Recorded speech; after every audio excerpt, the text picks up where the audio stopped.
I think you're kind of degrading yourself. You know? You're no longer in your 18, 19, 20s, Lisa Hanna. You're no longer in modeling.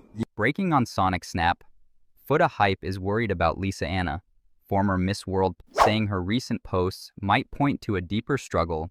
You want mental breakdown or some emotional trauma or something where you feel like you need to come out and show up yourself in a certain way.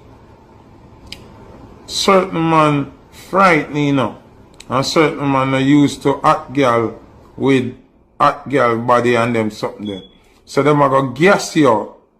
He admits Lisa still looks amazing, but warns, don't lose yourself for likes and comments. He says it's not hate, just respect and concern. Someone needs to check on her. What do you think?